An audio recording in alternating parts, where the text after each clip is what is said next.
So my name is Jeet Lunde, and I for the next 2 weeks work at Janssen, and then you'll find me at Amgen after that. So a little bit of a change. My coworkers have been lovingly calling me traitor the last day or so. Show of hands, who was here yesterday for Claire's presentation, which covered the data quality dashboard? All right, so most of you, or if not all. Maybe I should do the inverse. Who wasn't here yesterday for that? Okay, we have one, so all right.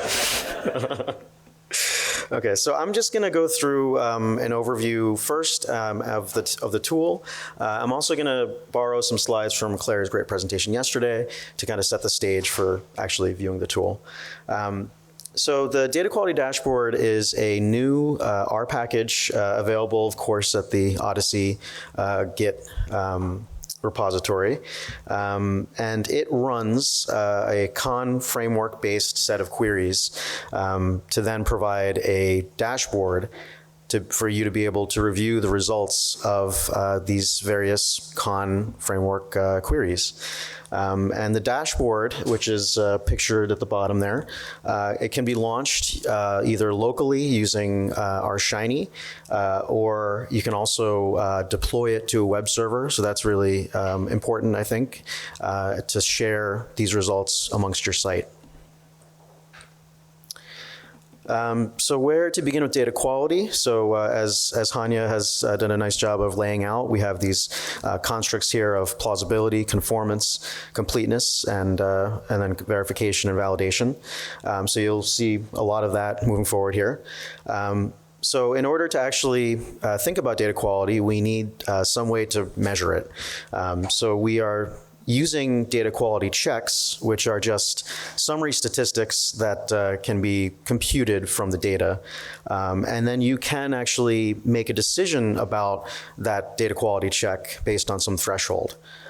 So it's a bit of a, you run something that is objective about the data source, and then you kind of decide whether it actually is passing, failing, whether that's something to really worry about, and we'll get into that in a bit. So let's take a look at an example of a plausibility check.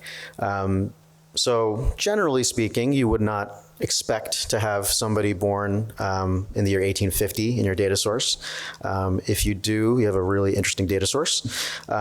So this check here basically is intending to look to see, do we actually have people born before the year 1850?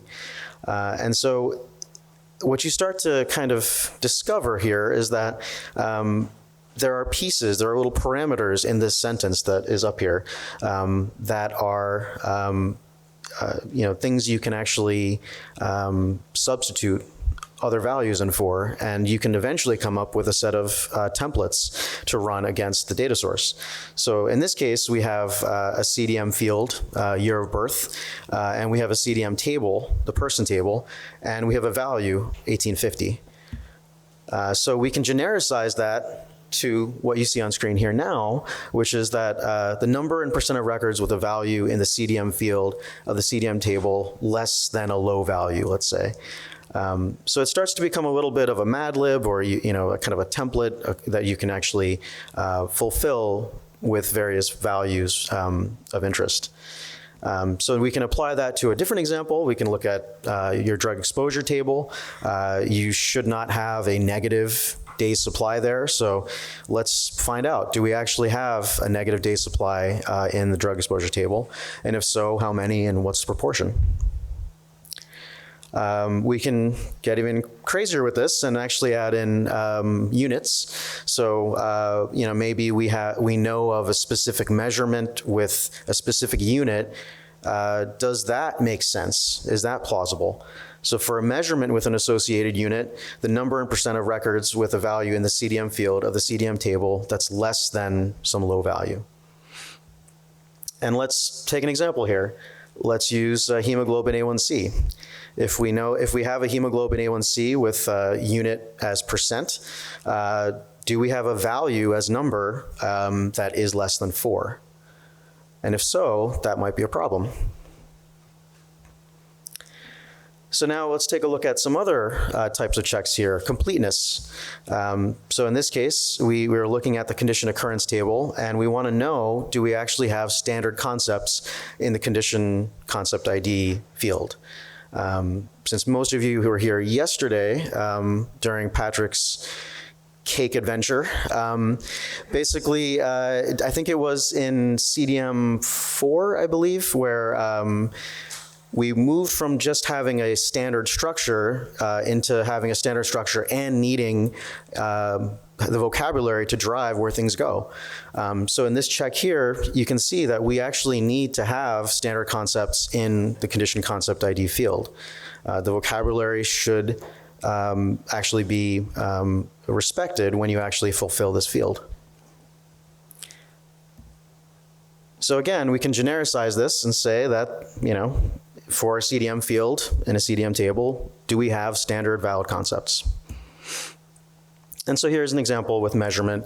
You would maybe check your unit concept ID field to make sure that you do have a standard concept in the unit concept ID field.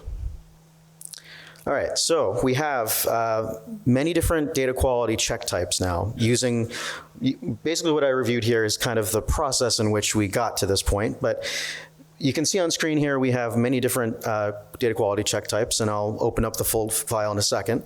But now we have templates. We have person completeness. We have is required, is foreign key, standard valid concept, and so forth. And you can see that we can fulfill values in these parameters now. And I'll actually open up the full file.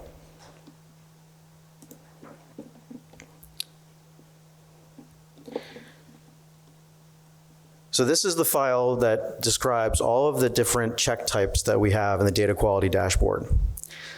Now, these are just the check types, they're templates. We will then apply them to a bunch of different tables, fields, concepts.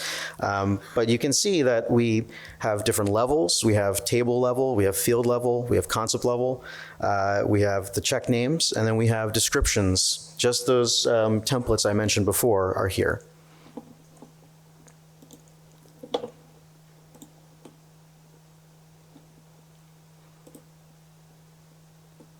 Oops. Okay, so now from a bird's eye view, these are the 20 check types that we have.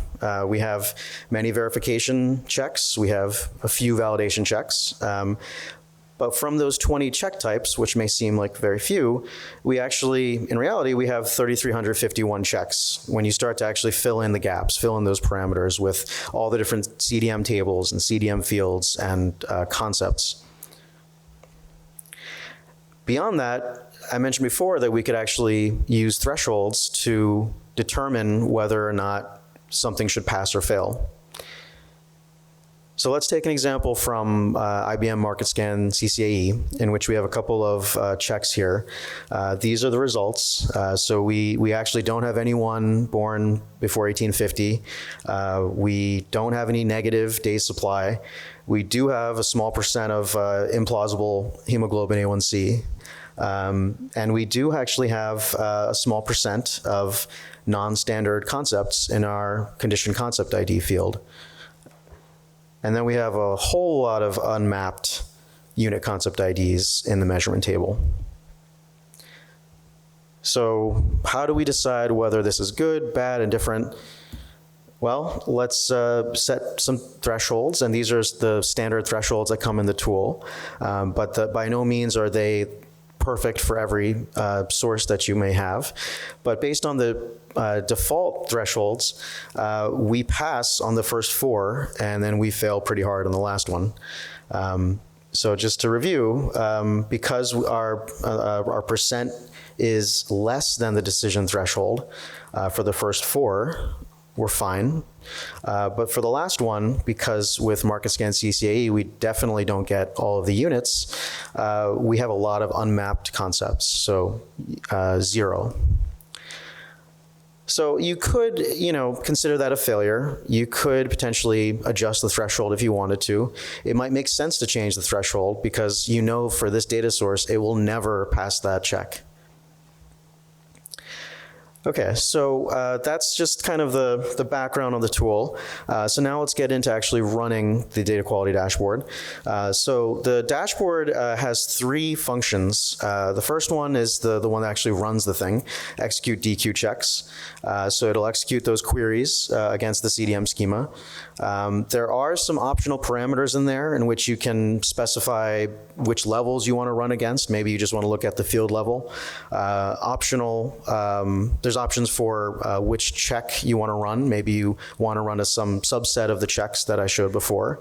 And the last one is that you could actually exclude tables.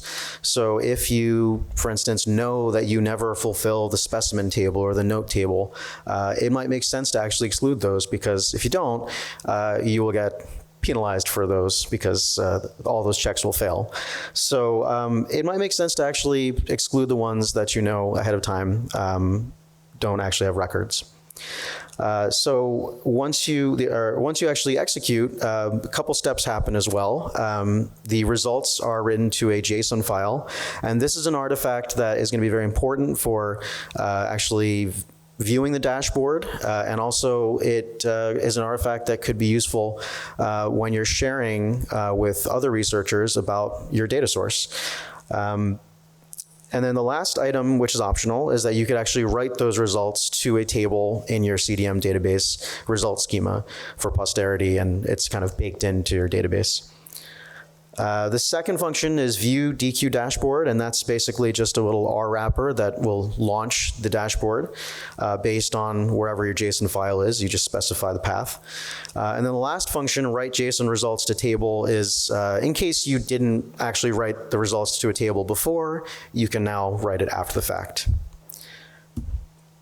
So just orienting everyone to the dashboard, there's a left-hand navigation, 4 very straightforward links. There's an overview which gives you the high-level scorecard. There's metadata, which is just pulling information from your CDM source table. So that might be useful to just have that context in mind as you read through the results. The results section has a table which has all of the kind of granular results, and also includes queries, the actual queries that the check ran, along with a subquery, which I'll show you in a second, for obtaining the records that violated that check. So this is actually very useful, and something that we didn't really have in Achilles heel, if you've used Achilles heel. Rather than just telling you there's a problem, we can tell you where to find the problem, and so then you can actually take action upon it if you can. Then the last section is just information about the Con framework and various other links. So let's take a little bit of a case study here. The Cynthia data source, that's a synthetic data set that has become popular in the community. We've run the data quality dashboard against Cynthia, and you can see this is the scorecard that we have. You'll see all the constructs I mentioned before, with plausibility, conformance, completeness, verification, validation. You see all in the different cells here, the number of passes, the number of fails, and the percentages of those. And your eye might be drawn to the bottom right, where we have the overall pass percentage of 97. So the question is 97 good? What does 97 mean? Should we just call it a day and say we got an A+? Or should we actually think about it further? Well, let's think about it further. So is 97 good? It depends. Overall success percentage, that looks good, but it doesn't mean that you have a high quality CDM. We should always examine the checks that fail. And a low prevalence issue could be a high impact problem, and vice versa. Maybe our decision threshold doesn't make sense based on what we know about the data source. Maybe it's too generous or too strict. So I think, I would say that it's important when you run this for the first time to think about these questions, to review all of the results. You don't need to do it every time you refresh your data source. I think just only when major changes happen to your data source, because there may be some issues lurking within. So let's go level by level, table, field, and concept. So here's the results of the table level in terms of what passed. And so what you see are this, let me go back a second here. This check is completeness at a table level, looking at whether for all the people in our person table, do we have a corresponding record in our CDM tables? So you'll see on the right side that the first few have 100%, and then we have some stuff that's less than 100%. You'll also see that the threshold is mentioned in the description field, which is the second column from the right. So we're actually pretty, relaxed on a lot of these. The first, few have a threshold of 100%. We don't have any expectation that every person should have a device exposure or that every person should have a visit detail or note or specimen. But we do have a little bit of a threshold, a little bit of an expectation here with observation and procedure occurrence, drug error and condition occurrence. And so we passed that on all fronts here. Our threshold is less than what's listed. Our result is less than the threshold, rather. So in this case, we're pretty good at the table level, except we have one that fails. So this is a fail here. So what does this mean? We have persons without an observation period.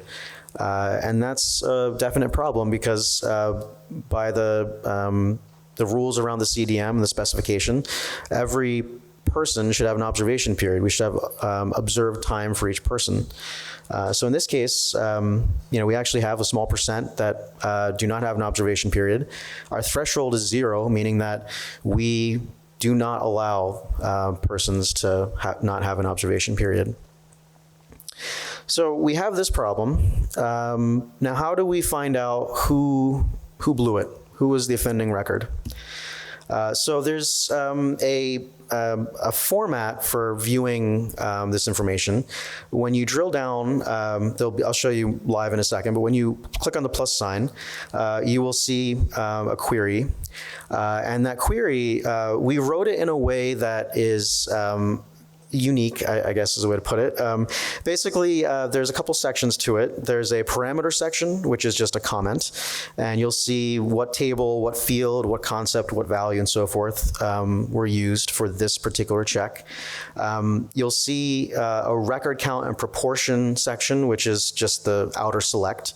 You'll see a subquery section for the numerator, and then within that, there's a subquery. That's the violating record section. So what that means is I could grab this inner query to then see the records that violate this check. And then there's a denominator section, which is not just all records in the table, but rather all eligible records for the check. So at this point, we don't have a nice, easy way to grab this inner query on its own. You have to kind of do it yourself, but we will add that. But this is an interesting implementation because you get the full thing, what was run. It's just one query. It's not multiple queries to have to go chase down like in Achilles. So here you can actually find out, what are the records you need to review and potentially make changes for. And so now with that fail example I showed you with the observation period, people who didn't have an observation period. So who is messing with our score? So if I run that query, I find that I have these 4 patients, and they do not have an observation period. So how would we resolve this issue? The question is, do we actually need these people in our person table? They have no observation period. I would say drop them because they're not a research quality. I think in Themis, I feel like I remember Christian saying this many times, which is you don't need to inflate your person count. You should just have patients in there that actually have observation period and research quality data. So in this case, the simple answer might be to just drop these 4 patients because none of the analytic tools will make use of them at all. So that's kind of an easier solution. Now we get into the field level. Field level, we have 92 fails. This sounds like a lot. It's not, though. We have 0 validation fails. We have 92 verifications. And of that, most of them are completeness or plausibility related. So because it's verification, pulling from the con paper, we have issues with metadata constraints, system assumptions, and local knowledge. And again, mostly due to incomplete fields, incomplete values, and temporal implausibilities. At the concept level, we're great. We have no fails. But, we don't have that many checks for this. We need to probably develop more, so don't get cocky. Right, so now I wanted to dig into it a bit. And actually, before we do an exercise, I'll just show you the tool, actually. So let me go to the top. And that renders OK. Let me do full screen. So this is the tool, and you'll see the scorecard at top here. There's that 97% that I mentioned before. The metadata, pretty simple, just what's in the CDM source table, which has some links to documentation and so forth. The results, that's where we actually find out what's going on. So I'll just reset this. So within here, you'll see there's different columns to view and filter by. You can look at the fails only, you can look at the passes only, you can look at them all. You can then drill down based on context, category, subcategory, and then the level of the check. So if we want to find that fail in the table level that I mentioned before, here it is, because basically I've filtered to fail and table. And so you'll see, first off, that we have this percentage that violate that check. And then we also have, when you drill into it, there's a little plus sign here. When you drill into it, oh, I lost the connection, I think. There it is. Okay, you'll see that there's 4 rows violated. And you get other various statistics, like how long it took to run this query and so forth.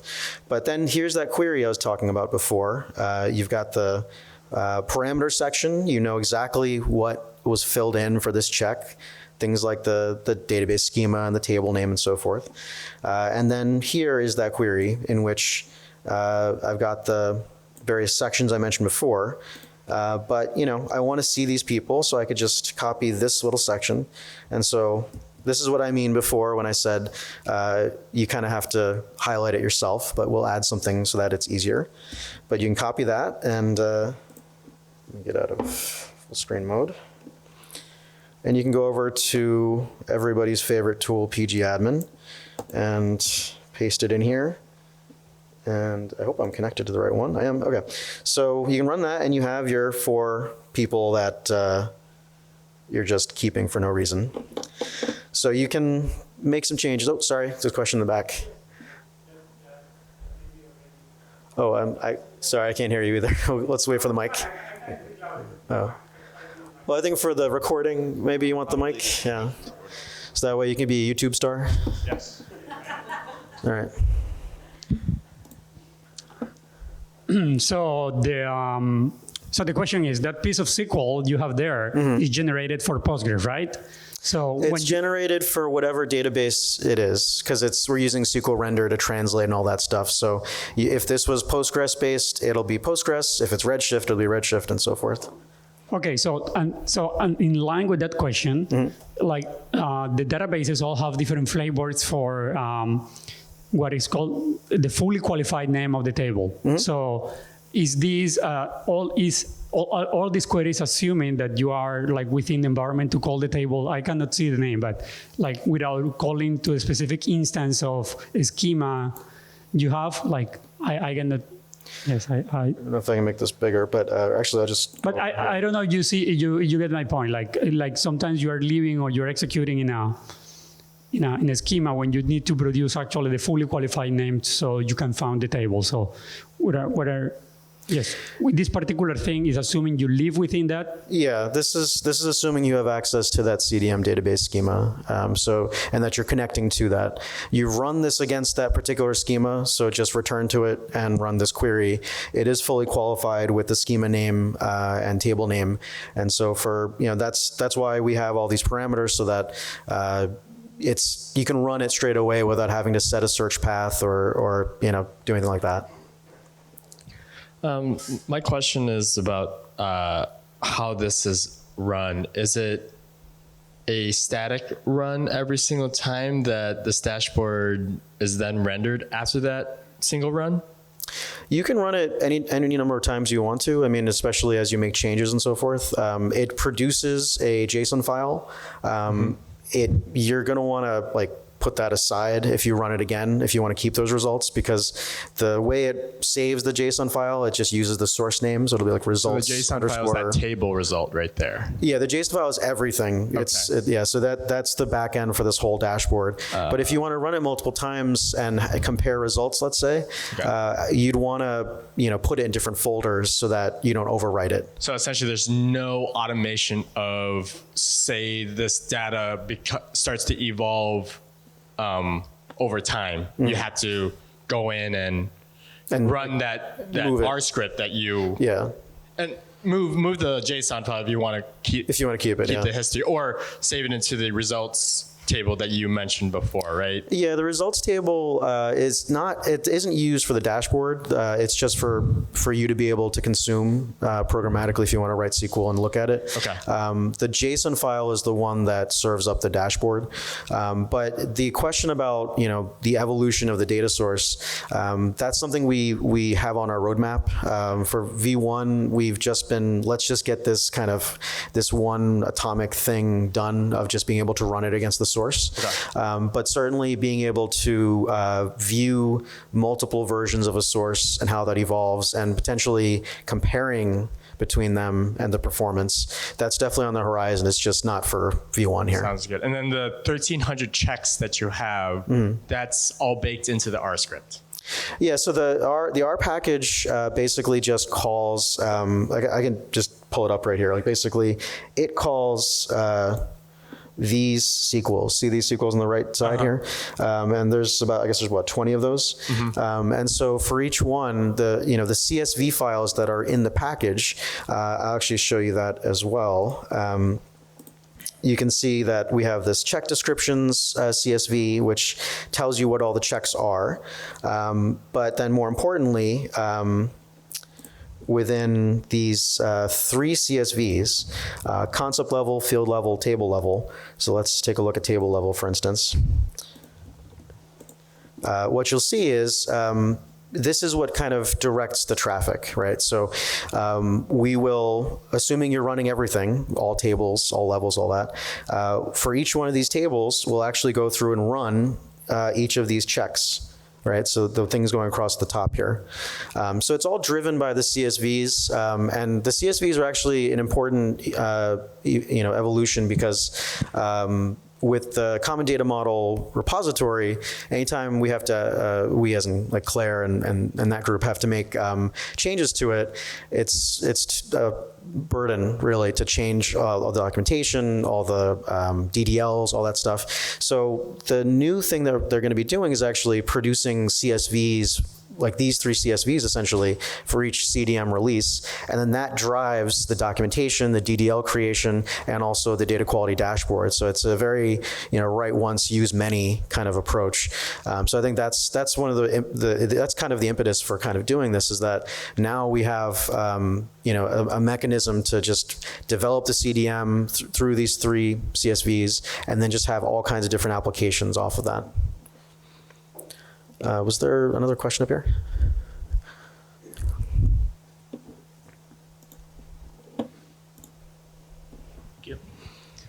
Is there any relationship between this package and the Achilles heel? And if so, is it meant to replace Achilles heel? It doesn't have any relationship with Achilles at all. So Achilles runs all the summary level statistics. Heel then uses the summary level statistics to then give you some data quality checks.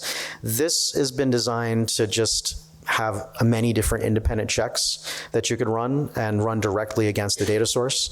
I think that eventually we may move in a direction in which we don't use Achilles heel, but instead we use data quality dashboard.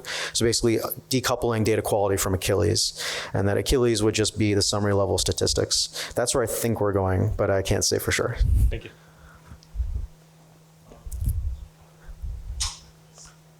How easy would it be to translate data quality checks from Achilles into this? I think it'd be easy to do. I mean, some of them certainly benefit performance-wise from having the Achilles results.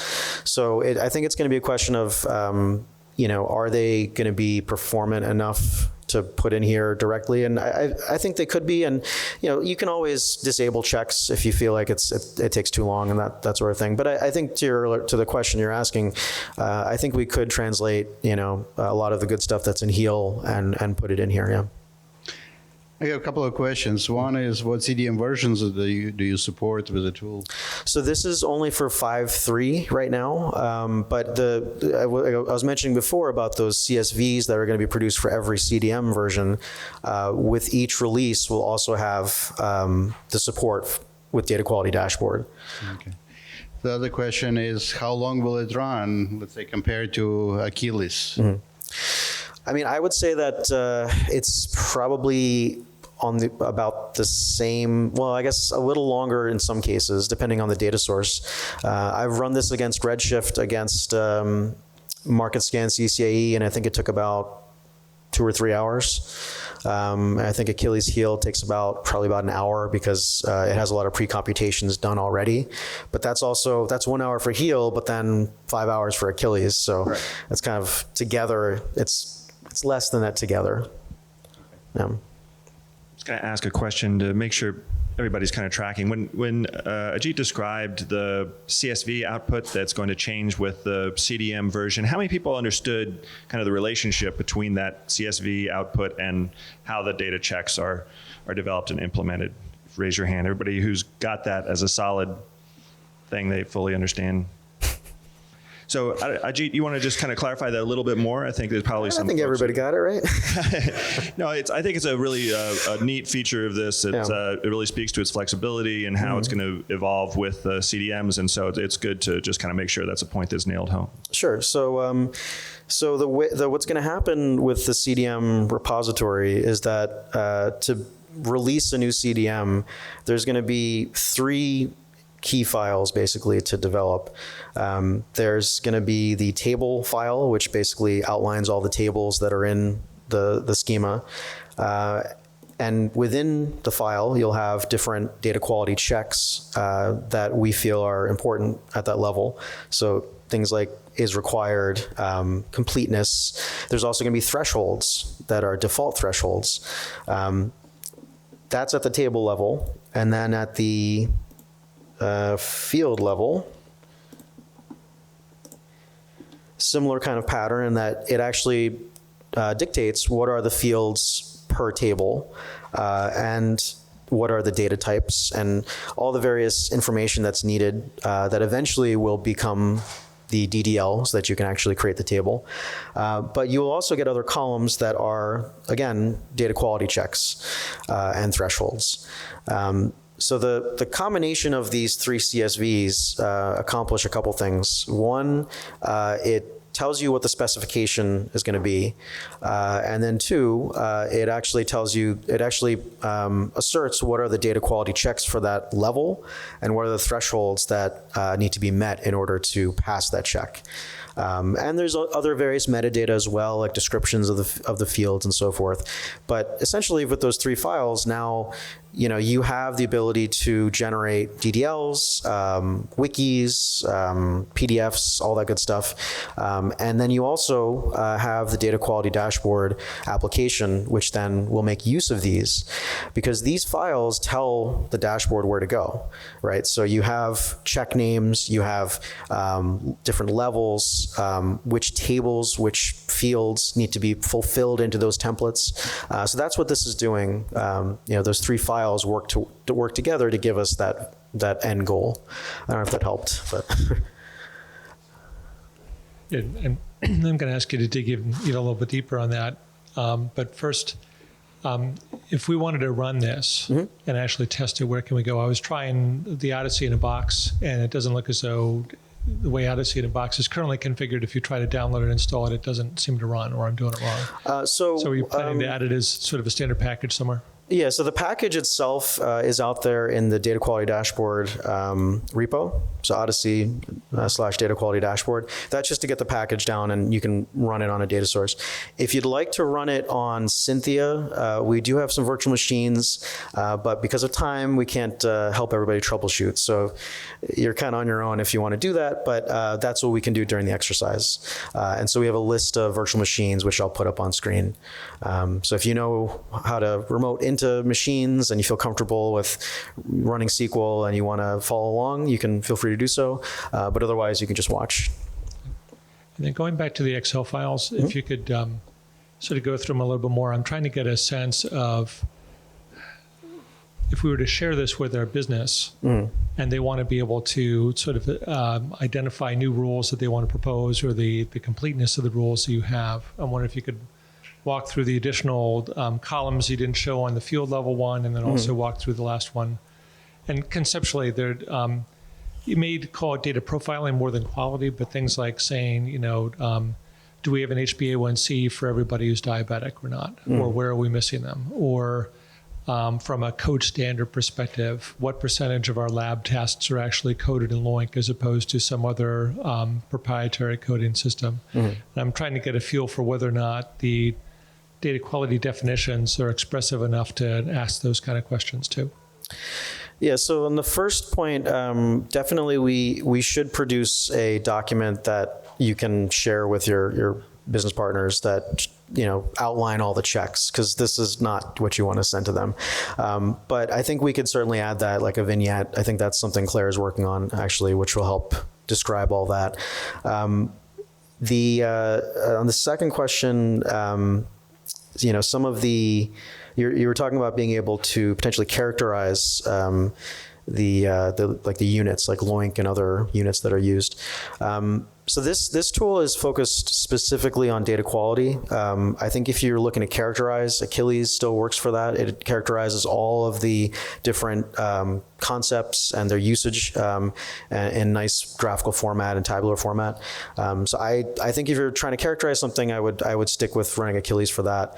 But in terms of just being able to show that from the CDM perspective, your data set conforms to the CDM, and also the content is plausible and all those different terms, this would be the tool to use. So it depends on the check you're trying to do, but I would say if it's characterization based, it's not going to be in here. So just, I'm not quite sure if I missed it, but can you show us like how if we wanted to see what the rules are, like for example, the issue of the year of birth, where can we see that here? Is that something that we can see here, or is that like? So it's that's something we should have produced before this, but there's a vignette that we're working on to show that, because right now what you will find it in is when you run it, you'll see the different results, but then beyond that, if you don't want to run it, you just want to look at the rules. Unfortunately, it is just the CSVs at this point, but the check descriptions CSV outlines that, so it tells you the level, the name, and then ultimately what the description is. It does use some parameters because we use this to then show in the application, but just understand that these @ symbols, these are all just parameters that will be fulfilled. But you can see, what these all mean, right? So you can see that, number and percent of records, with a field that is greater than a plausible high value. So that plausible value, where is that located? Can we? The values themselves? Yeah. So basically the way that it actually produces that is by going through, let me just get the field level one, by going through the CSVs, right? So if you're interested in doing one of those checks, which one was that? That was plausible. Sorry, there's a lot. Plausible value high, let's say, right? So let's take this first one. This is that 1851, right? So if it's a little, that's why we need to make a document. But basically, you would go in the person table. You're looking at year of birth, and these are all the checks going across the page for that specific permutation. So you'll get, again, sorry, there's a lot of columns here, but in plausible value, in this section here, you'll see that for plausible value low, it should be, the low bar is 1850. And then and then the thresholds are basically, do we allow it or not? Plausible value high is, in this case, we're using SQL code here so that it can, produce it. But this is, let's just make it the year after the current year, right? So.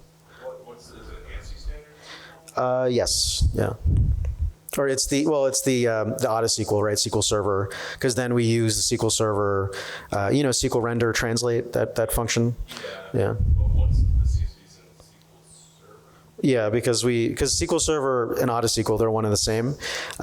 It's in that dialect because then when we translate, it'll translate it from SQL Server into whatever you want to use. Yeah. Created initial versions, so it's in SQL Server.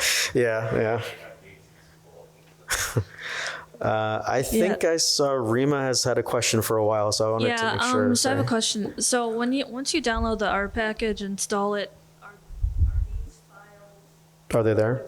Yeah, they are. And again, my apologies, we don't have a document that is easier, but we will add that. But basically, if you're interested in seeing those CSVs, you would go into the inst folder and then CSV, and then they're all here. Yeah, and then one more question. So if you wanted to permanently host this dashboard, would you just have to run it, install it once, and then could you just refresh it from the web server? Or yeah. So what you could do is, I mean, when you do run this, right? Like let's look at let's go back to our example here. What you will get. Is a folder name with the source name, right? So for this little exercise, we're using CDM Cynthia v2. And then within there, there's a couple of artifacts. There's an errors folder, which basically has all of your SQL errors, if any SQL errors happened. And there was a Postgres bug that we fixed a little bit too late for this session, but these will no longer be there. And then there's a log file, which shows you how everything ran. And so you can just, if you're curious about how things are going, you can check that out as it's running. But then more importantly, this is the output. This is the JSON file. And this is what has all of the results for that run. So what you would do is you would, and I don't think I can do it on this box because there's some security on it, but essentially what you would do is you could copy the www folder, or within the www folder in there, and you could actually place that results file, and you could run, if you use npm, you can install HTTP server and stand it up just like that. Or you could just take the HTML assets and the results file and put it on Tomcat or IIS or whatever web server you prefer.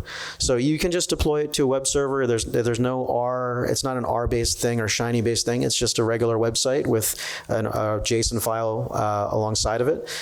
So for hosting it, it's not too hard to put it up there. And if you want to refresh it, like let's say you've added some new data, you would rerun it, and then you would just place that back in the web server. Hi, Ajit. First of all, fantastic work. Just can't wait to apply it. What is the source for the CSV files? Do you have tables somewhere secretly where you're keeping these, or you're just generating? And I'm heading somewhere, so.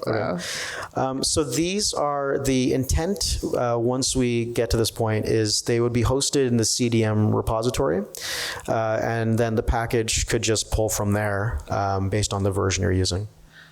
Any thoughts about not just hosting them, but turning them into CDM metadata tables? Not at this time, but I think that it's possible that those could be artifact tables unto themselves. It's possible we could model that at some point. It's not a consideration for now, though. I think we have a lot of things to do, like just even the documentation. We started this in late July, and it shows. So there's more work to be done, and I certainly encourage all 47 of you, to get involved with whatever you can. I'm sure that there is a lot of work to be done, but I think that since this is going to be not just the source of the data quality, but instantiation of the model, that it should link to the vocabulary and should become part of the metadata according to the FAIR principles. And would be happy to collaborate on actually doing that. Okay, yeah definitely. Thank you. Thank you.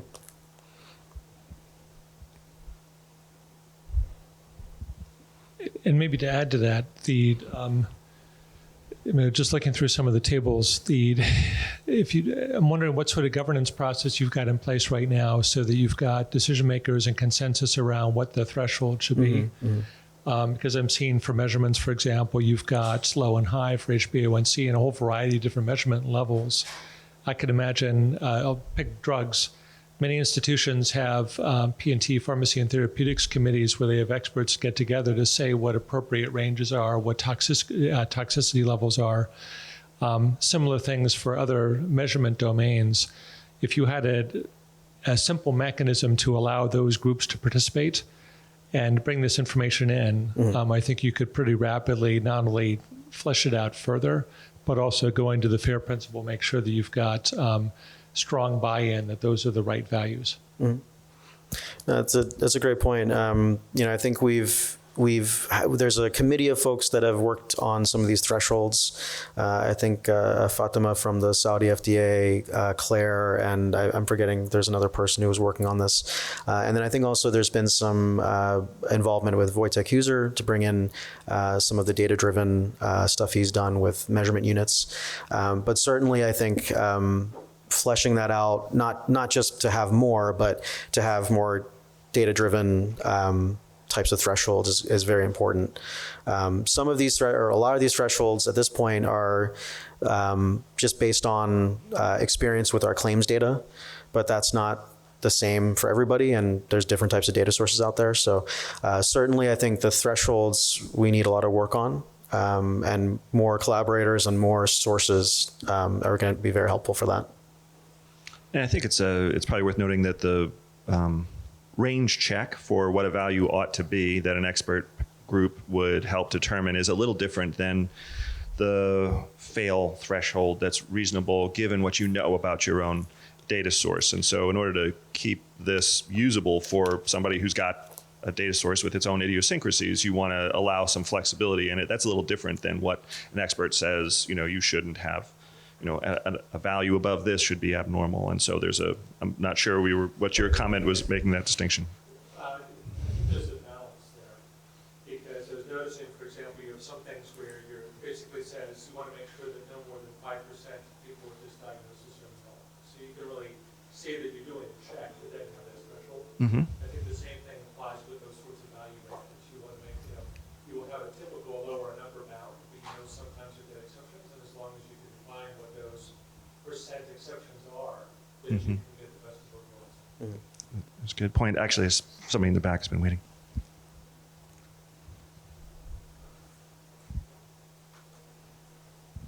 Just a couple of questions about performance and optimization. So when I saw Claire bring this up yesterday, I got excited and downloaded it and started trying to run it. And it took a long time and ended up erroring out because my computer fell asleep and I broke the connection.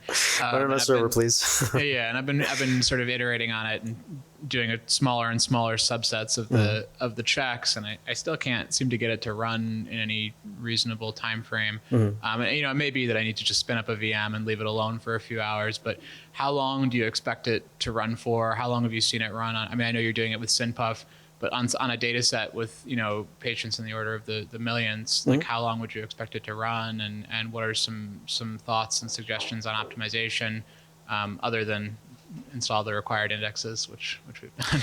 So we've run it on Redshift primarily. We've run it on Postgres as well.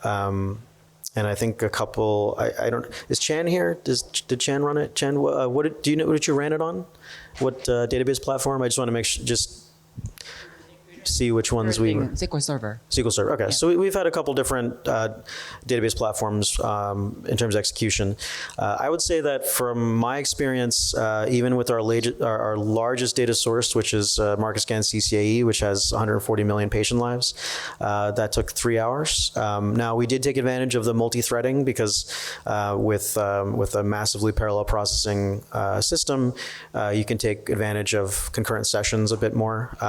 So I think we ran that with about 3 concurrent sessions, and that took 3 hours. I think it's definitely going to depend on many factors. Obviously, it's the number of patients that you have, the database platform, how many concurrent sessions you can run, that sort of thing.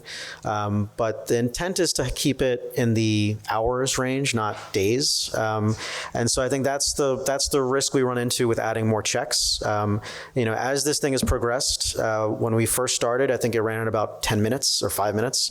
But the more checks we add, the more permutations that are in there, it's going to take a while. And so I think that's where, that's going to raise questions about should we be potentially recommending certain checks that you should have, and maybe others are a bit more optional. Like I think of Achilles and the cost analyses. Those cost analyses take forever, and so we made them optional. So we may need to kind of think about performance as a community, and which checks maybe need to be made more optional, or maybe we have some documentation that says that, hey, look, this is going to take a while, so just be prepared. So I don't have an answer that's more definitive than that, but I would say that it should be in the hours range.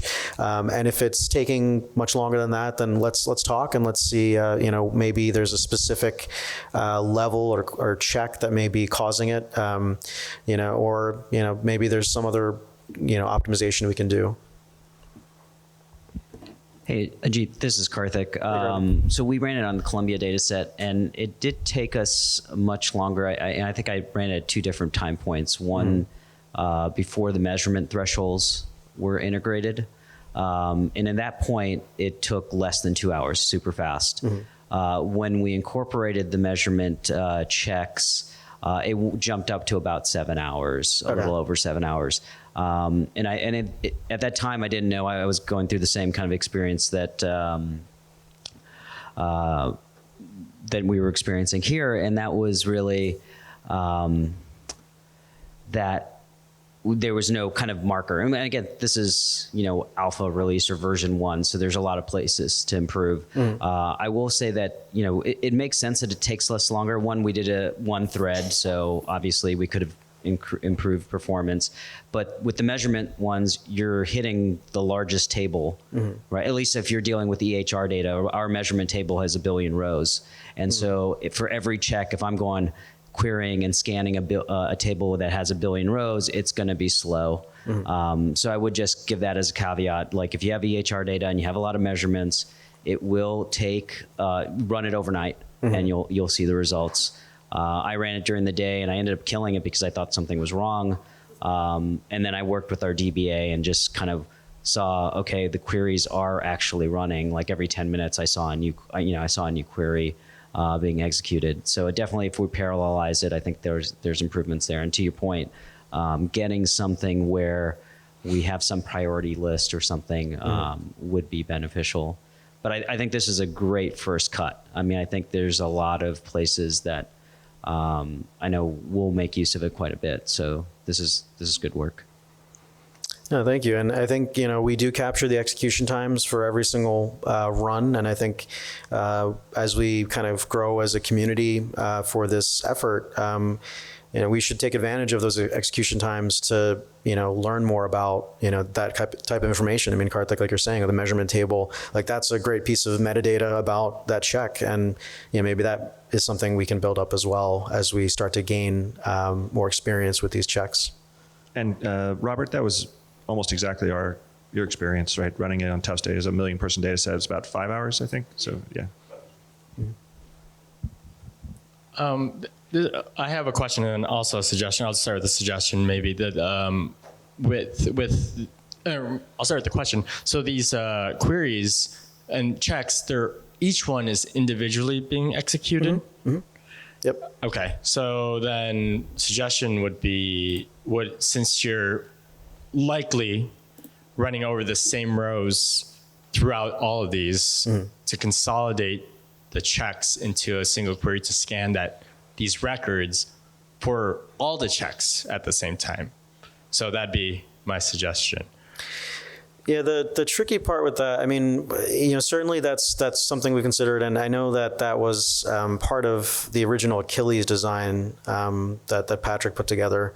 The thought that let's characterize everything and kind of have some stuff pre-computed so that you can avoid duplication of queries. I think the problem that we have found from that is something I mentioned kind of at the top, which is the ability to find those records. I think you can still do that. You can still, yeah. So I think that's my only concern is just being able to very simply give that piece to everybody so that you can, find those records and take the action. Because that was one of our big goals here was transparency of faulty data. Then on top of that would be to scan for the records, the problem records, and to record those, then do the aggregation on top of that. I see, yeah. So that actually wasn't my question. These configurations for the checks, I assume it's going to be a feature in the future to be able to go in the UI or something to add your own custom check. So it's not something that would be in the UI to add the checks, but I think we would put together another vignette of how to actually add them. I don't think I would prefer to just have people just go ahead and make a pull request and add them, and then everybody can benefit from it. You could add your own custom ones, and maybe that's something that the vignette will cover, because essentially it's just tweaking some CSVs and then writing the SQL and putting it in the folder. Yeah, because I could see it as I have a specific cohort that has a specific check. And I think we kind of talked about having those semantic checks as I think it would make sense to be able to say, I want these types of people, and then I want to make sure that these data quality checks are made. Yeah, I think, I forget who I was talking to yesterday, but they were mentioning, I think Claire was mentioning she was speaking with somebody yesterday about kind of that idea where could this be utilized against a specific cohort because you are interested in potentially using that cohort and you want to see how they stack up. So that's certainly an interesting idea for a future consideration. But back to your point, I mean, I think once we put together the document of how to add a check, if it's just something you want to play with and you don't think it's a value add to the community, then you could just do that locally. But I would definitely suggest, keep adding things to the repository. It will make it more comprehensive. It seems that there are going to be a lot of times when people are going to want something different locally. In fact, Claire mentioned with the with that one that was failing at 93%, that the thresholds, she really needed a different threshold because you really didn't care that much about that one. So if the copy of the CSVs on the site, is sort of monolithic, and if I have my own local thing and I upload it to the main site because maybe other people will want it, that also means that anytime I tweak it locally to say, I don't want to do this check, or I want to do this check with different thresholds, then I'm going to have to redo those tweaks every time I go back and get a new copy. So it just seems very important that you be able to have a default version of all this stuff as well as the modified version. So that there be a mechanism. I mean, by no means are we saying that you have to run with these thresholds. And Claire's example from yesterday, and we kind of showed it again here, which was measurement units and how MarketScan CCA will never pass that check with a given threshold. Yeah, you could definitely make a copy of it, change that threshold, and run with that. Just rebuild the package and run it that way. In terms of whether we'd want to make that as a GUI, user-friendly thing, I think. But it's still, I mean, it's something that I think we're in discussion about if that's how we want to proceed with things. But either way, you could definitely tweak things as you need to. Is that all the current questions? Okay. So Andrew, I was thinking, is the lunch supposed to be at 12? It is. Okay. Do we want to break for that so we can, or is it not even out at this point? I can check. Because it might be a good breaking point to then get into the exercise after that. Lunch is available. Okay. So do you want to just do that? We can break and then we'll do the exercise after. Sounds perfect. Okay. Is everybody okay with that? We'll come back 15 minutes early. See, I got you guys early lunch, so you can thank me. Extra points.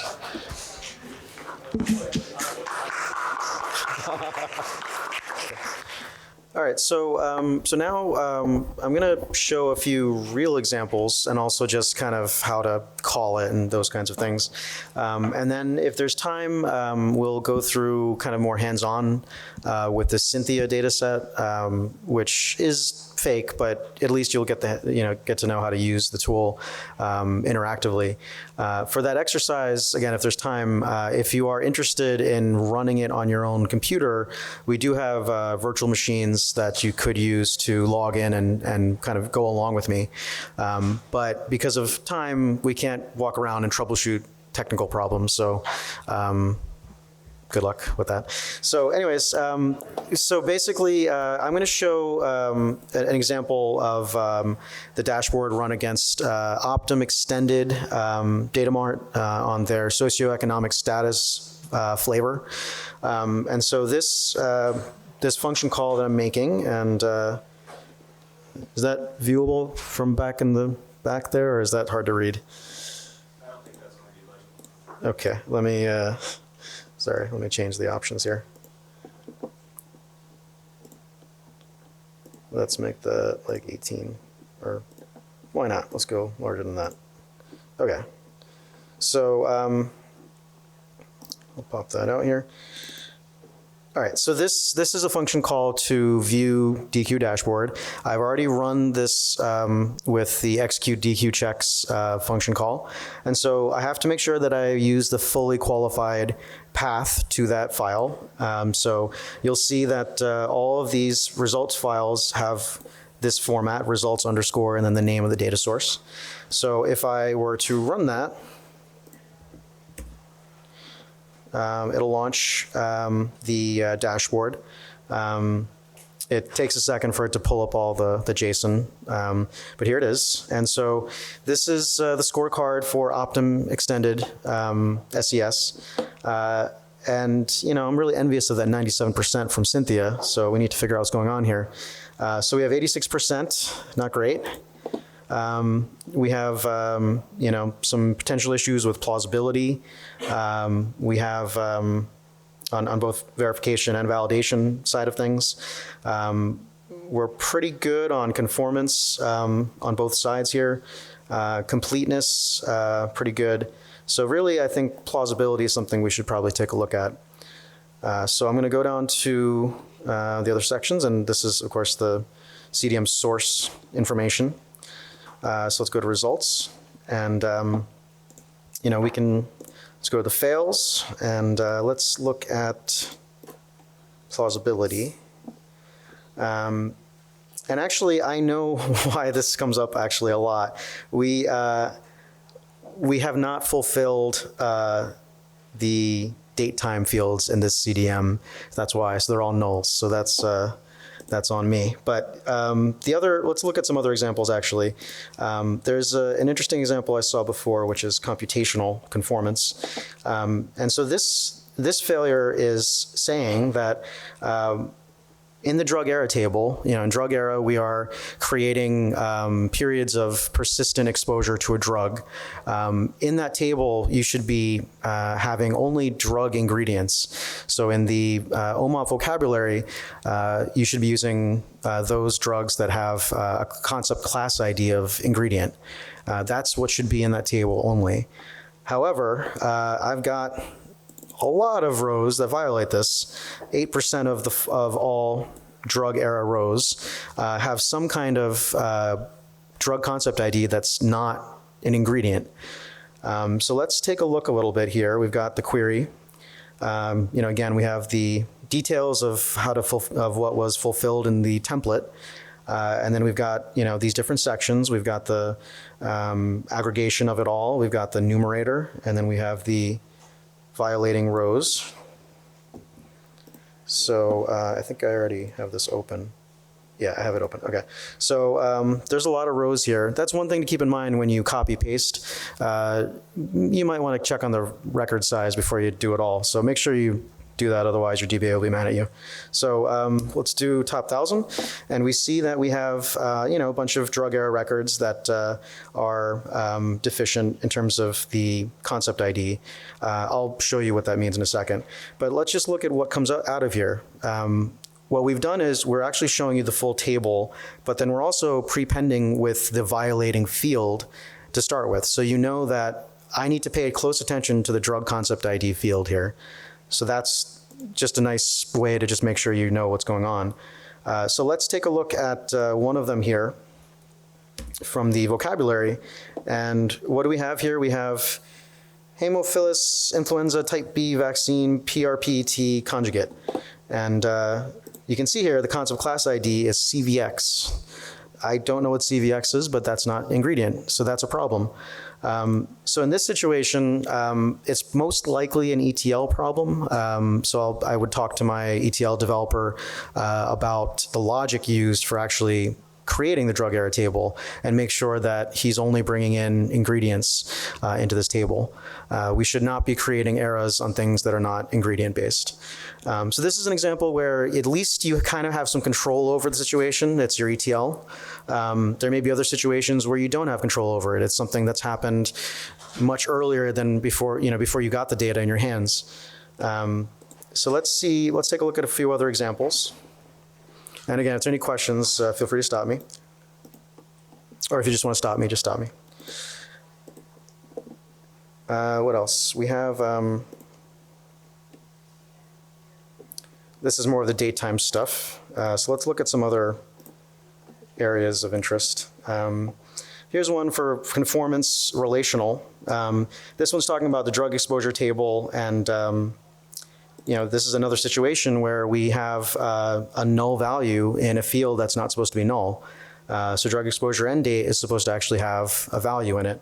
So we actually have, look at that, all 100%. We're consistent in being deficient here. So this is a situation where, again, another ETL fix you could easily make. Just make sure they're not nulls. In this case, we would probably just put the drug start date as the value because we don't have an actual end date from the data set. Good? Question. I think there are tools that allow you to code your ETL or mark your ETL in ways that allow you to tie the specific pieces of the ETL to the targets in the CDM. Mm-hmm. And just wanted you to speculate on how we as a community might develop resources that not only allow you to pull up the check, but pull up the piece of the ETL code that would further accelerate this process. I think if we were to make more use of the CSVs, perhaps there'd be a strategy in which your ETL should actually kind of consult with the CSV files to verify, what are the the constraints that we have in place here, and then check against that. So that might be something, definitely would be nice to be able to do that ahead of time and not be reactive to it. So yeah, that's a great idea. I mean, I think we can, we'd have to figure out how to, make that a strategy overall. Maybe it's just a document or a guidance of some sort, but certainly I'll tell the ETL developer that we have if we can start to do that, because I think it's worthwhile to avoid these problems beforehand. Does that answer the question, or? Does anyone have any thoughts on that? Is anyone doing anything with ETL that actually kind of prospectively looks at constraints or rules, and checks for those? I think, There's rules of negative values, negative quantities. So, for example, some EHR systems will have positive value, but then exactly the same number there will be negative, indicating reversal. So the ETL will say, here's a positive, here's a negative one. We'll remove both of them as part of the system there, so that we are not creating dummy records there. So, yeah, and there is a number of examples like that. Yeah, and we actually do something in a way, but I don't think it's comprehensive enough now that I think about it, is if you use Rabbit in a hat, right, there's the testing framework that you can pull down. It basically gives you R scripts that can help you with creating test cases, but then you have to author the test cases to make sure you're covering everything. So while that is useful, if we're going through all this effort to basically put together these CSV files, and those have all the laws of the land, we might as well also pull that in at ETL time. So I think that's definitely something that I think we're going to do, and I think I recommend to the community. I think Case has a question back there. Or a solution, most likely. Just a brief comment on that. So I think one challenge that we have is the diversity of ETL frameworks people use, right? And that is, in a way, comes with the OHDSI community, and it's totally fine. But Rabbit in a Hat is a tool that is being used by quite a few to at least specify the rules. So that indeed may be one point of, okay, let's make sure that we are able to call out specific Rabbit in a Hat rules, give this an identifier and link it directly to sort of the domain, the fields they relate to. That would already allow us then to find data quality rules that pertain to those exact sort of target tables and target fields. The other thing is, I think the ETL team at the Hive, for one of our customers, made a framework which is based on Spark SQL. And again, has as a metadata sort of the input tables that are used by the Spark SQL rules and the output. So also there you can cross-reference. But it would, I guess, as a community, what would be great if we had a sort of language-independent description of the ETL logic. But there have been so many attempts. I mean, ETL is not a new field, right? So there have been many attempts on creating this, and so far I've never really seen something that works. So it may be just too hard a problem to solve in the time and resources you actually have to get ETL and data quality done.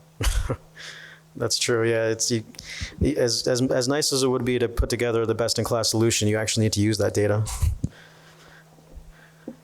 Any other questions or? No? Okay.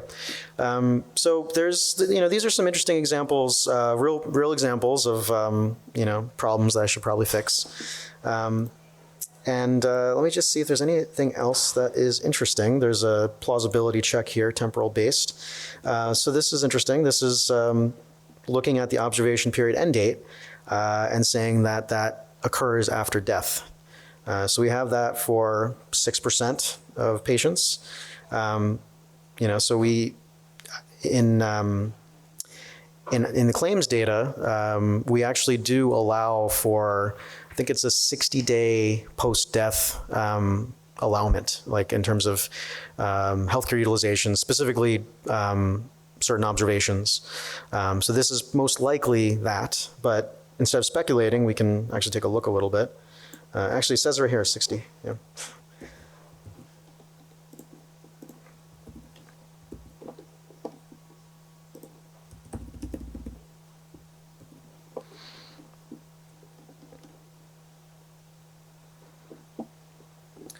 So let's take a person here. They have end of 2018, looks like they have their observation period. And So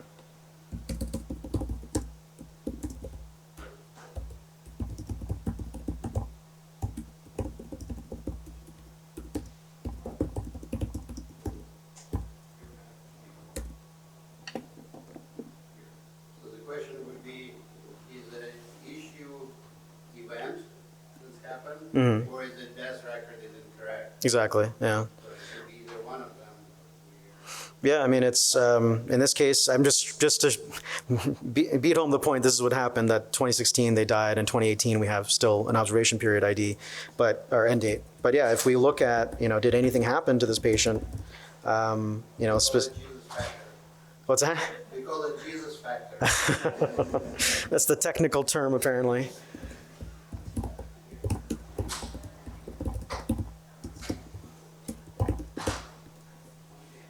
So we could try to take a look and see if there's any visits, I guess, in which those happened after 2016, 10, 14.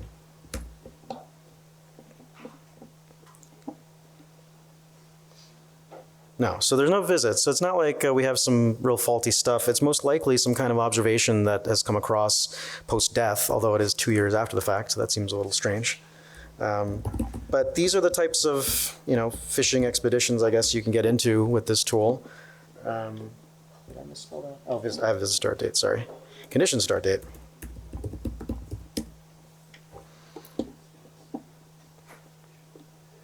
So yeah, so we could iterate through all the different tables and do that, but I won't bore you with that.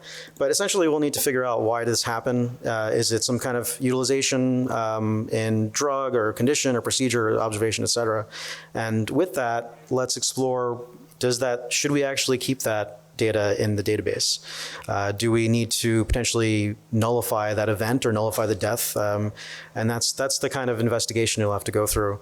And it's based upon the data source. You need to see, does that make sense? In this data source, this is the socioeconomic status version of Optum Extended Data Mart. And if you know Optum Extended Data Mart, they also have a date of death version that has death events that are verified by the Social Security Administration. Those deaths seem to be a little bit good, probably pretty good. These deaths are kind of inferred based off of, conditions and discharge codes, and are more inferred. So it's quite possible that this death is just not a true death. And so I think that's the type of decision tree you kind of have to go through when you see an issue like this. And it is actually pretty significant. I mean, it's, we have, what is it? Oh, I'm thinking of the wrong number. Never mind. It's not super significant, 906, but still, you want to be able to actually, track these down, because I want that 100%. Yes? Say you were to null out from that death row, do you have a way to keep track? Oh, sorry. If you were to remove the death row for that patient, is there a way that you keep track of changes you made like that? That's a good question. I mean, ETL metadata is not something that we really have a solution community-wide. But certainly, I think anytime you make a change, like I know in the ETL documentation we have at Janssen, we posted out to the GitHub to the ETL CDM builder repo, and we have a change log in there, and it's all in Markdown, and you can kind of, look at the changes over time with that. But having a good way to actually, as a community, keep track of that information, I think that's a big problem. Metadata is a big problem, I'll say that. But some of you know that already. Yeah, I mean, I think that's something that you want to keep track of. And then, that situation, maybe you don't just drop the record of death. Maybe you put it as an observation of some kind, and maybe there's a concept for, maybe this guy's dead. I don't know if that's a concept, but maybe that's a way you could kind of keep that information. Okay, so those are a couple of real examples. I think since we have about 20 minutes, this may be ambitious, but I was going to jump into the virtual machine for a little bit. If anybody wants to try their hand using a virtual machine, I'm going to put them on screen now, but you'll need to be quick with it. Okay, so let me pull that up. I think I had it. Who might be interested feels confident that they could kind of get through the process of making all of that work. Yeah, and I'll need to assign boxes to each person. So I guess if you want to use it, you have to tell me your name as well. Okay, Siegfried.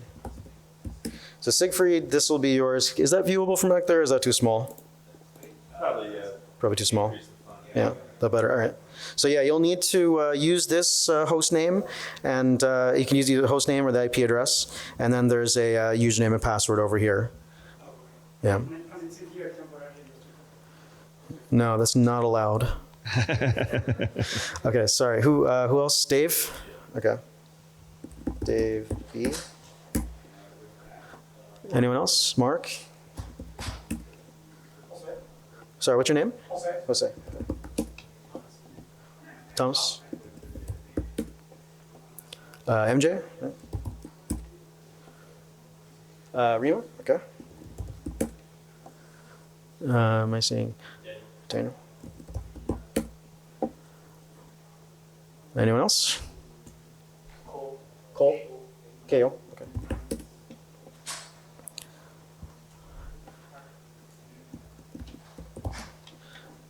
Anyone else?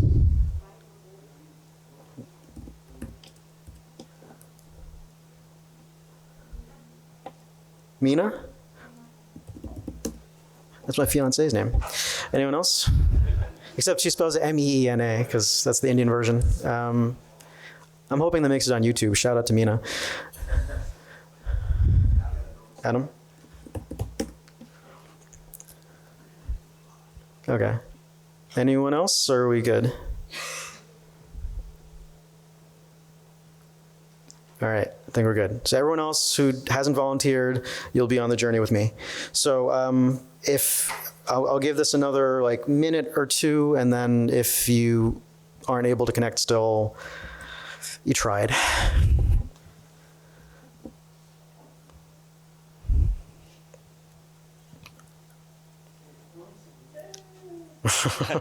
I hear one success story.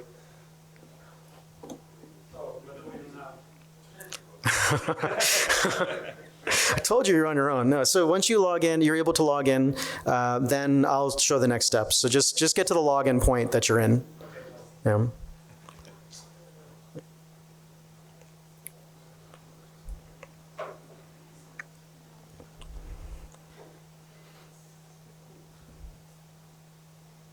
Give it another 30 seconds. It's a real race here.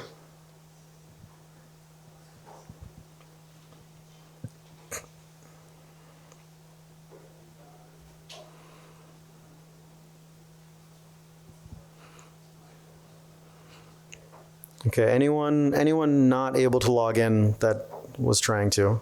Okay. Is it kicking you out, or is it some? Oh. Yeah, it's not a website. You have to remote in. Did I say that? Sorry, did I specify that? I'm sorry, guys. You have to use remote desktop. Sorry, I should have specified that. I had that on the slides, and then I deviated from the slides. So, yeah, you have to use a remote desktop connection. Windows has one, Mac has one, Linux has one. So, yeah. Sorry.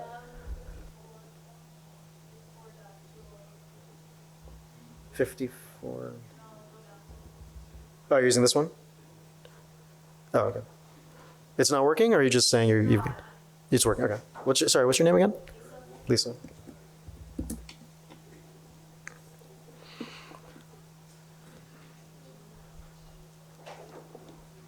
All right, maybe we should keep going. All right, so that's time's up on that, but let's move over to the box. Okay, so once you're in the box, let's just close everything down so we can just start from scratch here. Oh, wait, let me close that out. All right, so assuming that you are in a brand new instance like this, you would go to Windows Explorer, go to C, OHDSI, Data Quality Dashboard. Okay, so C, OHDSI, Data Quality Dashboard.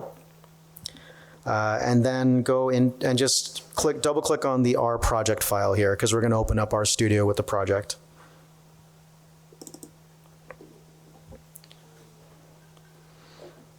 All right, now that that's open, let me just pretend as if these are all closed down. So you would navigate into the extras, or actually, sorry, let me take that back. You would build the package first, all right? So you go to Build, More, Clean and Rebuild. And that's just to make sure we're all on the same page with having all the assets built. And now I would go into the extras folder. So if I'm in my working directory here, see OHDSI Data Quality Dashboard, I would go to the extras folder, and then I would open up this file, tutorial view results. And then this should look like this. So we have a couple of versions of Cynthia. This is from Erica Voss and Claire Blackadder's other session going on ETL. So we're just going to borrow the results for this purpose. So we will take the second one. I have two calls. We're going to use the second one on line 8. Okay? So you can just hit Control Enter on that. And it should come up with all the stuff eventually. There it is. And so now you have your dashboard with your results. Anyone who is trying it on their own, any questions on that? Go back? Okay. Can you make it bigger font? Yeah, well, you don't have to type anything. Yeah, I can make it bigger, but yeah, you don't have to type anything. It's all there for you. So if you starting from the step where you launched RStudio, the project, right? Data Quality Dashboard.rproj. That's underneath C, OHDSI, Data Quality Dashboard. You would have this RStudio, and you would then build the package so that this will fully work. And you go to Build, Clean and Rebuild. And once that finishes building, and you'll see that the cursor is back, then you can open up this little script that I've already written under Extras. So there's an Extras folder. And in there, there's a file, tutorialviewresults.r. Hmm? So if we spin up R locally, like if I spin it up in memory, then I just need to type in my own JSON path. Right, yeah, once you run it and you get the file, then yeah, exactly, yeah. So that's the steps here for running this, and you'll end up with a web browser that it'll take like a second or two for the JSON to load. And here, these are the results that I was talking about before. Okay, so I think I had a few slides actually about this. So I was going to say maybe we could go through a bit of an exercise here in the time remaining, and there's about 15 or 16 changes we could make to this data set to really, get that A+. So basically using the field level, there are some SQL errors in this run. We're going to ignore those, all right? So missing fields, that's obvious. We need to add the field. There's a couple of SQL errors due to a Postgres issue, and we fixed it, but not in time for this. We're gonna skip those. So for each one, we're gonna go through an exercise that I was kind of doing before, which is, what does it mean? Let's grab a sample of the offending records, the violating records, and then propose a solution or workaround to it. Okay, so I'm gonna go back to the box, and let's go down to results. And let's skip forward to fails. And in this case, we're just going to look at field fails for this exercise. So we've got this first one here. Does anyone want to take a stab at telling me what this means? Oh yeah, sorry about that. Let me zoom in more. Left nav is too big on this. All right, how's this? Is this okay? All right. I'll read it out though as well. the number and percent of records with a value of 0 in the standard concept field, unit concept ID in the measurement table. Threshold equals 5%. And we have 100% of records violating that. So this is an easy one. Anyone want to just get some credit here? Get some YouTube time? Yep. We have too many unmapped measurement units here. We were going to allow 5% of units to have to be unmapped, meaning they have 0, but we have actually all of them are unmapped. All right, so we have what does this mean? Now, how do we actually go grab the records? We go down to the query, and there's, let's see, 1, 2, 3 select statements. Which select statement should I use to actually grab the violating records? Fine, I gave it away. You guys are too smart. All right, it's this one. Yeah, I won't do that again next time. So yeah, let's copy that, and let's launch pgadmin.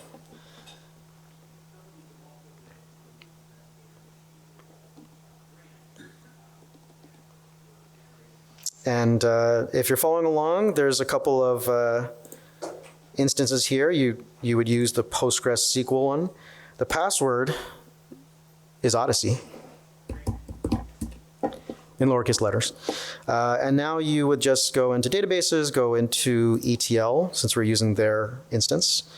And then under schemas, let's go to CDM Cynthia v2, and let's use the query tool.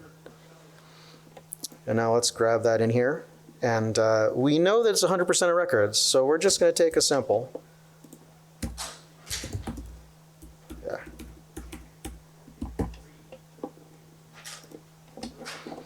All right, so here's a sample of the violating records. We have 10 people having a, what was it, a unit concept ID, right? A unit concept ID of 0. And remember, when you run this, the first column tells you what is the field you should be paying attention to, right? Unit concept ID. So I have that. Let's move over to unit concept ID, and we see, did I just miss it? Oh, it's over here. All zeros, just like we thought. So it's not super necessary to preview these rows because you kind of know what's going on, but that's typically what you'd want to do, is just get a sample and then potentially, dig into it further and potentially make a decision about that. So in this case, we are missing all units for this data source. What's our solution here? Well, the first, take a look at the source value if it contains something that we can map. Okay, so we look at the unit source value. What does the unit source value have? Nothing. So what do we do with this? Nothing. We do nothing with the ETL, but I would say we would actually tweak the thresholds for this check. But are you going to be tweaking for each ETL different? I would say for each source, it might make sense to, yeah. I mean, it depends on the lens you want to look through. You could be happy with this. You could run it as is and just say, okay, well, we have a reason for that. Or if you want to just be able to really focus on the things that are truly problems, you might want to take out some of the false positives. You might want to actually say, you know what, this is fine. Let's let that pass, because I really just want to hone in on what are the real problems of this data source. The concern that I would have is that the following run that you're going to make, it would not look for this query or information there, but the issue might be escalated or in some ways there. Yeah. So you bypassing legitimacy of the test.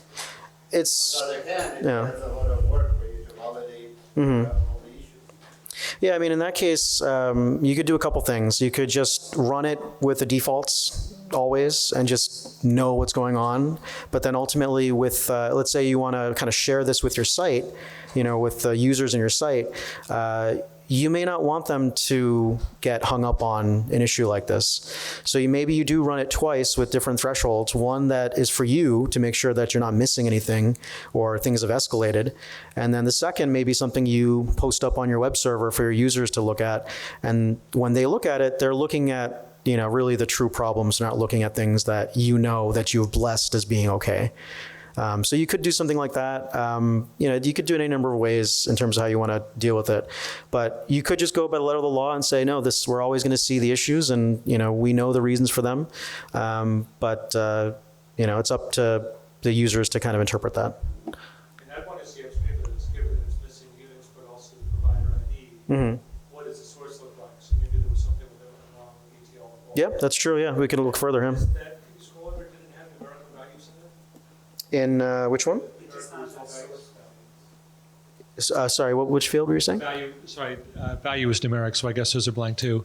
I was going to say, if those were there, since the majority of those tests are actually LOINC codes, you can get the units from the LOINC standard. Yeah, true. And put it in. But given how much is missing, it makes me suspicious that a lot was missing when pulled in from the source. Mm-hmm.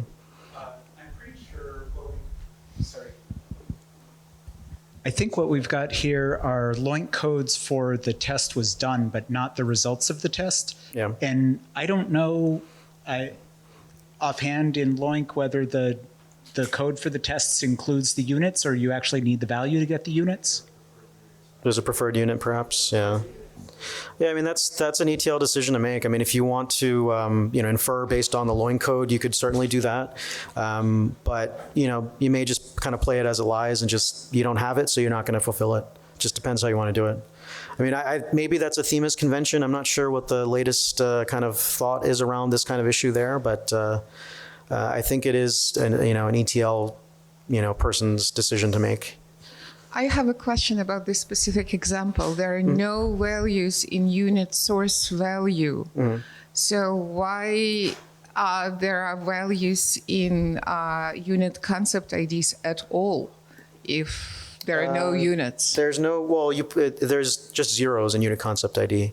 No, I understand, but I'm just questioning if there are no unit source values, why would I put anything in the value in the unit concept ID? Because it's a non-nullable field. You have to put something in unit concept ID. Unit concept ID is not nullable? I think all the concept IDs are all non-nullable. But yeah, there are measurements that don't have units. But yeah. Yeah, zeros for the unit concept ID, but then for the unit source value, you've got nothing to put, so it's just blank. Yeah. I have a question in general. There are values without units. I mean, I'm just going by how the specification. Yeah, I think it's from that. I mean, I agree with where you're coming from. I mean, it's not that it's unmapped. It's actually just empty, right? So, I think there's been discussions about that. Like, should we introduce like a -1 or something like that, or some other kind of value? I'm not sure where that's heading, but there is subtlety to the zero that I think is lost here. So yeah, I agree with that. Okay, so we have like 4 minutes left. So we got through one, I think. Okay, so maybe let's look at another one and call it a day, and then pass it off to the other fine presenters. So let's look at something that's different. We've already kind of looked at standard concepts, so maybe we can look at something that's not completeness. Maybe, is there anything with conformance that would be interesting? Let's see this one. This is, right, this is the gap days. Do we have the right data type for gap days? So in this case, we don't in some cases. Apparently the drug error table is not compliant with the schema. So let's take a look at it.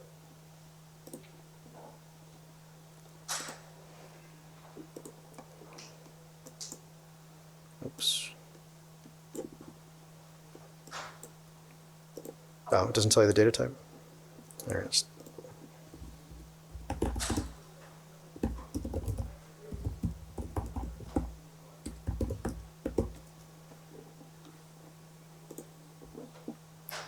Oh, wrong schema name. Forgot which schema I'm on. This is CDM Cynthia V2.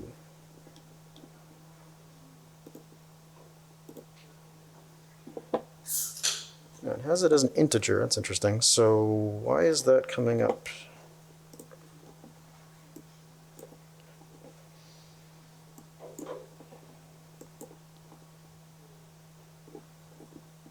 Yeah, so this could be a problem with the syntax here for Postgres.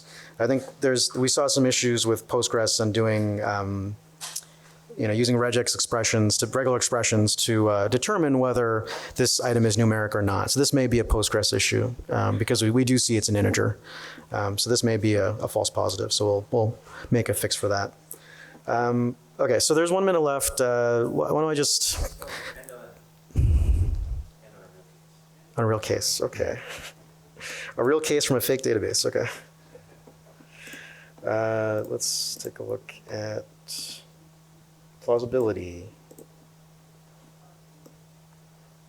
All right, so in this case, we have some observation period start date that is before the year 1950. And I'm thinking of the conversation I had with Dave, who was talking about Denmark data, which goes back a ways, so maybe that would be okay there. So yeah, so here we can do the usual thing. We can grab the inner query, and let's take a look.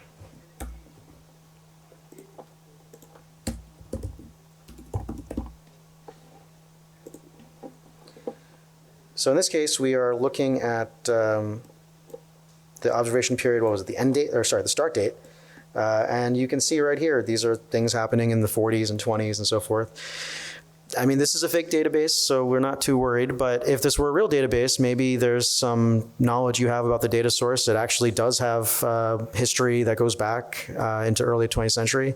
And if that's the case, there's no reason to fail that test. I mean, that's just good data, I guess.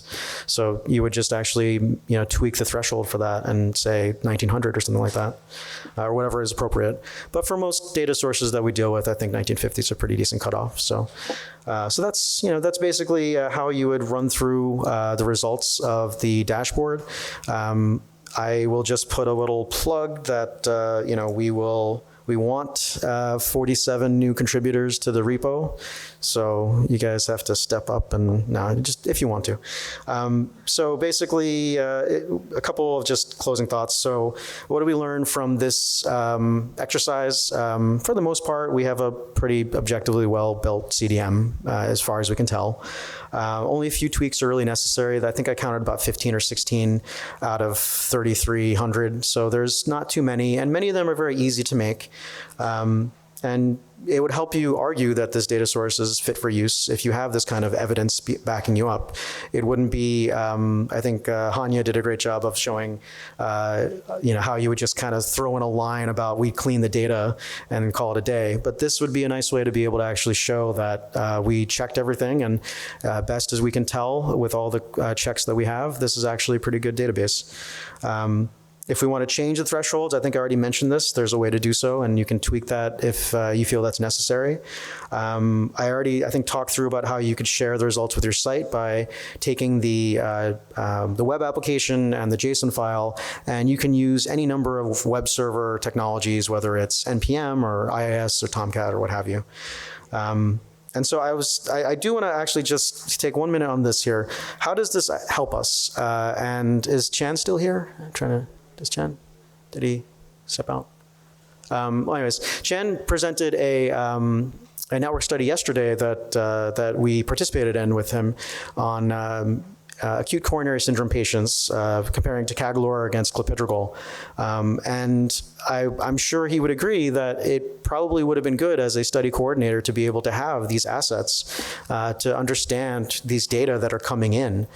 He's certainly going to be blind to Optum data, and I'm going to be blind to South Korean data. So to be able to have some artifact that kind of vouches for your data source, or at least informs about your data source when you're running a network study, is really powerful.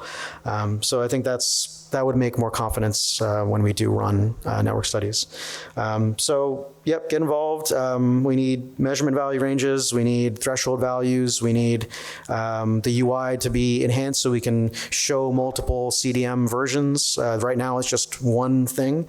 And we're talking a little bit about migrating this to a Java architecture so that we can allow people to run it via R, Python, or whatever they want to run. I have one question there in the back.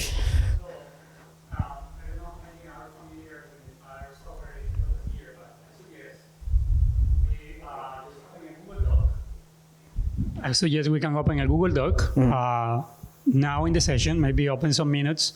That's called wishes.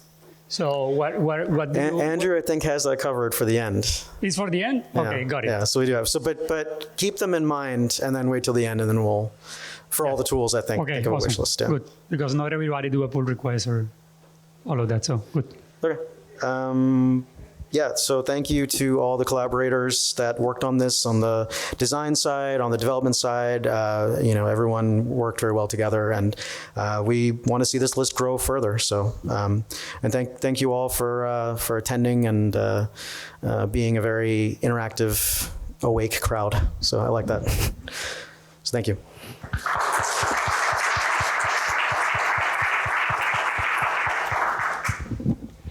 That was great. Thank you so much, Ajit. That was really excellent and an exciting tool. And we've got a break, actually, I think, in between now and when you are coming up, Tim. But that's very exciting. We're going to see the DQE in just a couple minutes. Before we do that break, I'm going to say it's a little bit shorter than what's on the schedule. If we could sort of just make it so that we come back and start at 1:45, that would be great. But before we do, who tried this and was able to do at least some of what was being demonstrated? Show of hands, strong show of hands. And was it just a brief nodding of heads if it seemed like it was a kind of a tool that was going to be useful for you? So there's an emphatic nodding of heads. That's wonderful. All right. Thanks very much. So, all right.